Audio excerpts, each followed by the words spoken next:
Hello guys, mwiriwe neza. Uyu munsi nahisemo gutangira isomo rishyashya. Nk'uko mubibona kuri screen yanjye, uyu munsi tugiye kwiga isomo rya mukunda kwita ngo ni GIS. Uretse ko mu busanzwe ubundi ntabwo ariko ryitwa. Nashyizemo gutangira na kaga taburo kugira ngo tubashe kubisobanura cyane ko iyo ni isomo rya mbere, ni introduction.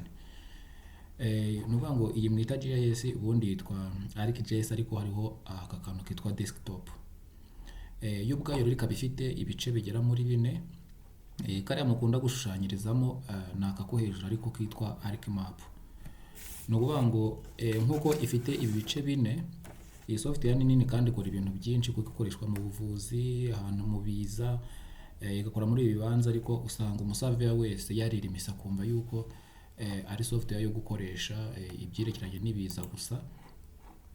Ariko siko bimeze kuko ikora ibintu byinshi bigiye bitandukanye, ari byo ngiye kubanyuramo muri iri somo rishobora kuzafata igihe kitari kinini cyane bitewe n'uko ringana, ariko tukavugana ibirebana naryo ku buryo nta muntu uzajya ahora byibeshyaho. ArcMap rero ari nayo mukunda gukoresha mukora ibibanza, amashape file. Ubundi ni igice cy'iyi software kuko ubwayo yitwa desktop GIS, ariko hari ijambo desktop. ArcMap rero akamaro kayo ubusanzwe iradisplayinga. Unarebye definition kuri internet bakubwira yuko ari software ikora display and explore data sets. Nuvuga ngo iradisplayinga ikanakora exploration yazo. Hakaba hari akandi gace kano ka kabiri kitwa ArcScene. ArcScene yo nuvuga ngo idetailinga map. Nuvuga ngo idetailinga map ikabuildinga space models, then ikanamanaginga. No kuvuga ngo iradetailinga, ikabuildinga, ikanamanaginga spatial data, ariko noneho ikabigaragaza muri 3D, muri 3 dimension. Niba kuvuga ko ikintu cyabaye 3D uyumva ko kigaragaza gifitemo axis eshatu, east cyangwa se x, north cyangwa se y axis, na z cyangwa se elevation axis. Noneho ikagira iki gice nanone cyo hasi cyitwa Arc Catalog.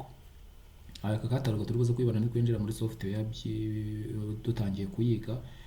Yo ikora organization cyangwa se organizinga, ikanamanaginga geographical information system, kuko ubundi aka kajambo GIS nicyo bisobanura, ni Arc Geographical Information System Desktop. Bivuze ngo yo organizing, ikanamanaginga. Nako noneho kano gace ka kane kitwa ArcGlobe, ko nuvuga ngo iradisplayinga ibi byose twakoze muri izi ngize eshatu, ariko none ikabi displayinga kuri globe cyangwa se ku mubumbe w'isi, bikabasha kuba bigaragara. Tudatinze rero dutangira introduction yacu, kugira ngo mbereke na biriya bice biba bigize iyi software nkuko nari bigaragaje hariya. Iyo tugiyeho winstall GIS muri machine yawe, ukajya kuri aka kantu kareba hasi, nukuvuga ngo ifitemo aka catalog 10.5 kuko niyo version nkoresha, ArcGIS administrator, akaza ArcDesktop 10.5 help, ArcGIS desktop 10.5 web help. Noneho igatangira no kuri GIS document defragmenter.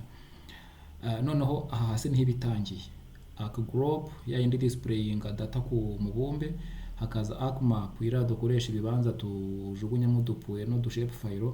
ArcScene ya indi ibi displayinga ku mubumbe, ariko noneho biri muri 3D. Nuko nguko bimeze. Cyakora nonaha tugiye gutangira kuri ArcMap cyangwa se imwe dusanzwe dukoresha dukora amashape file kugira ngo turebe introduction. Urayikirikaho rero inshuro ebyiri, noneho minimizing aka kantu, naka ngakureho twose ntumanure, kubera ko ubu tugiye gutangira software yacu. Tuziga ziriya parts zose ifite, turebe icyo zigenda zimara. Tuzagerageza kubibasobanura mu magambo make kandi muhitemo byumva. Kuyifungura rero no kuvuga ngo bifata akanya, ni gutya ifunguka. Murabimenyera kubera yuko nibwo buryo bwonyine mushobora kuyikoreshammo. Nzayamwereka yake. Noneho mu gihe kirimo kwaka, icyo ngiye guheraho ni introduction to interface. Interface rero no kuvuga ngo uku yaka interface ni screen yanjye muri kubona. No kuvuga ngo interface y'iyi mashine y'iyi software iragaragaza izi menu zo hejuru. Interface ifite izi menu zo hejuru, noneho yarangiza ikagenda igira n'utundi duce turagenda menu ku yindi, ngende mbere kuko zigenda zikora. Muri izi menu rero hari igihe muzasanga wenda muri file ni ukuvuga ngo harimo new ni ahantu ugiye gucreatinga window nshyashya. Open hano uzajya ugiye gufungura iyo wamaze gukora, akaza save a copy nk'uko bisanzwe. Ariko noneho iyo tugeze hano kuri share, ahantu hose uzabona hari aka gacumu k'umukara kako ku ruhande, uzamenye yuko hari ibindi bitse ni map package cyangwa se na service. Hano gusharinga mu gihe ugira ngo uyoherereze nk'umuntu, ukirikaho bakubaza nimba ari map package ugahita uzisendinga. Ariko hano aka add data, iyi add data ni ukuvuga ngo turi buze kuyisanga nanone hano hari akantu k'akamenyetso ko guteranya mumenyereye. Ubusanzwe niho mwinjiriza data. Iyo ukiritse baravuga ngo add data, bakavuga add new data to maps active data frame. Aka rero nuramuka ukabuze hano, uretse ko ndibereke aho kaba kavuye, uzaza no muri file hano, uje kuri add data uratubona. Ushobora kwadingamo data, base map, add from JS online, add xy coordinate. Ibi nanone iyo unyuze muri aka gacumu ka hariya naho urabibona. Urabibona iyo ugiyeho hano add data, base map, add data from online. Bivuze ngo aka ntaho gataniye n'aka ngaka dufite hano. Nuko kano kongeraho coding, event, add query layer, sign in. Utu twose no kuvuga ngo mu gukora page setup naho tuzabinyuramo, kuko nahangaho ugasetingira urupapuro. Naho ugiye muri edit murabonamo utu portion, harimo undo, cut, copy, paste special, delete. Aha naho nibyo usangamo. No hano muri view harimo data view. Data view ni mu gihe iyi interface yawe ushaka ko displayinga ama point. Layout nanone ni igihe ushaka kubishyira ku rupapuro, kuko ahangaha nko kuri bakoresha software za GIS no kuvuga ngo ni nk'ama viewport.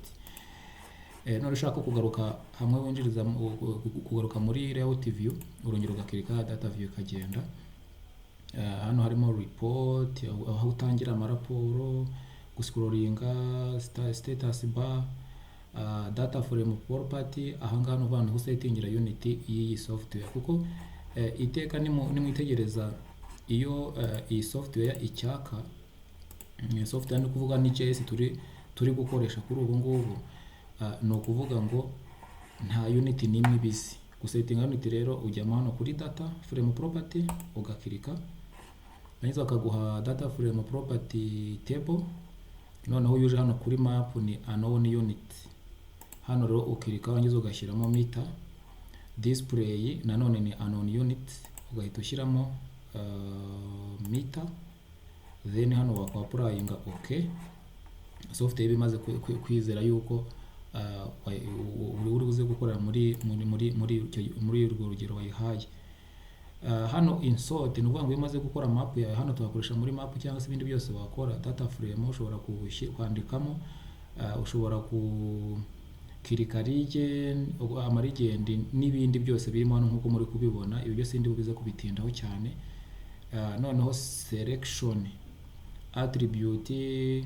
Noneho ugeze kuri geoprocessing, hano utu tuntu muri kubona buffer, grep, intersect na turiya twose muri mubona. Geoprocessing nanone ni nuyigeraho uzahita umenya yuko watangiye kugera kuri utu tuntu turaha utu.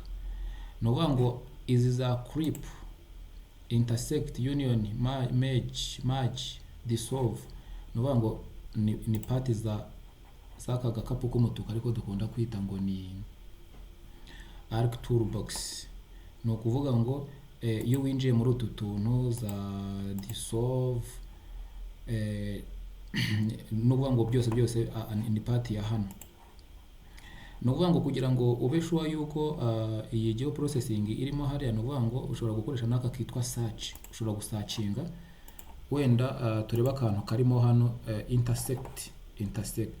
Ndamutse nkandikamo hano ngo intersect, none nangiza ngasearchinga, ni ukuvuga ngo hano hasi bari search return babonyemo items 34 ariko intersect ni aka kanyondo njye hano kuri toolbox system, ni ukuvuga ngo bahita banyereka ko intersect iri mu kantu kitwa overlay, kari mu kitwa overlay munsi ya extract. Bivuze ngo njye hano kuri aka ngaka kugira ngo mbereke aho bihurira, ni ukuvuga ngo iyi ni arc toolbox, iyi ni arc catalog, ariko nanone mumenye yuko ngeze aha kuri arc catalog mbanje kunyura hano muri search. Bivuze ngo ngiye kuri overlay hano nka extendinga, ndahita mbonamo ya intersect yanjye ariyo yiyingiye. Bivuze ngo kimwe kiba gishakisha ikindi, ni ukuvuga ngo aya ni amapariti usanga no muri arc catalog, wenda ntitubitindeho cyane kuko ibi ngibi nabyo ndibuze kubisobanura mbijye in deep. Noneho iyo tugarara tuza kuri customize, hano hazaho taskbar. Taskbar ni iki? Ni ukuvuga ngo taskbar ni nko harimo udukoresho twose ushushanyisha. Dore izo twita taskbar, ni ukuvuga ngo nk'aka kantu ni ukuvuga ngo tuba dushobora kuba twavaho ukaza ukanatubura. Aya mazina tugiye dufite ni ukuvuga ngo niyo ukura hara muri taskbar. Taskbar rero ni udukoresho twose ukenera muri GIS. Ni ukuvuga ngo nshobora kuyibona nyuze mo hano taskbar, niwitegereza nk'aka kitwa tool, ninjye hano muri customize taskbar uraza gusanga kari mu tuntu dutikinze. Iyo utakabonye usomye gutyo ugenda umanuka, uraza ugakoza kwa gacuma ko hasi, tool ngiyi iratikinze. Nyane itikinze gutya no kubanga ihita igenda. Kugira ngo nyigarure rero mfitiwe inzira ebyiri. Nshobora kuza kuri customize nkaza kuri toolbar, noneho nkaza nkagashakisha toolbar naka ngaka, cyangwa se nanone nkaza hano atari muri ikintu cy'umweru hano hejuru right click, nanone mpita mbona utu tuntu. Mwitegereza aka ngaka mbonye aha no kuvuga ngo manutse nanone gake yuko jero birijyana toolbar ndayibona. Nshatse kuyigarura nshobora no kunyura muri customize nkaza kuri toolbar, narangiza n'ubundi ntabwo scrollinga kuri mouse ukoza ku gacumu gusa, toolbar ukayitikinga ikagira. Warangiza rero aka ngaka uragaterura ukakajyana, murabizi ko gakunze kuba kari aha ngaha. Iyi editor nayo murayikenera cyane. Standard bino byo gusevinga byo rwose ni ihame bigomba kuba kari hariya. Layout kakaza kakajyaho. Bivuze ngo ushobora no kuza ugashyiraho draw, akako hasi nuvuga ngo hari uzasanga bagashyira hejuru cyangwa se ugasanga yagashyiza. Bivuga ngo uactivating utwo ushaka gukoresha. Tutagiye kure cyane rero no kuvuga ngo nuko nguko twakagombye kuba dukoraho introduction ya GIS. GIS rero no kuvuga ngo wenda ntanyuze kure cyane, ni ibice na nyuramo. Noneho snapping tools akanako naka taskbar. Noneho ninjya kwa dingamo data nshobora kunyura handi tudasanzwe tunyura, nkaza kuri data, add data, narangiza nkaza wenda bitewe naho mbika data zanjye, nkajya muri GIS niho nkunda kubika ama shape file. Noneho nkagenda nzikirikaho, urabona nk'iyi map ihitiza. Aya ni ama shape file ni nk'ibibanza bihita biza. Noneho tutagiye kure, ngiye guhita mbigisha nanone. Iyi yari introduction, reka tuyisozereza aha ngaha. Noneho nze mbereke ukuntu umuntu yinjizamo data. Isomo rya kabiri tugiye kureba ukuntu ushobora gukora control line, urodingamwe amapwe wanyuze ugakora control line, ugakora icyo bita DM cyangwa se digital elevation model. Mbereke ukuntu umuntu akora rasters, mbereke nanone ukuntu umuntu areboringa izo contour. Iryo ribe nk'isomo rya mbere ritwereka ribuza kubasha kudutandukanyiriza arc map na arc scene, nizo turi buze gucomparinga bwa mbere. Reka noneho mbategurire chapter 1 iri buze kugenda idufasha gukoresha izi commande uko bisanzwe. Murakoze.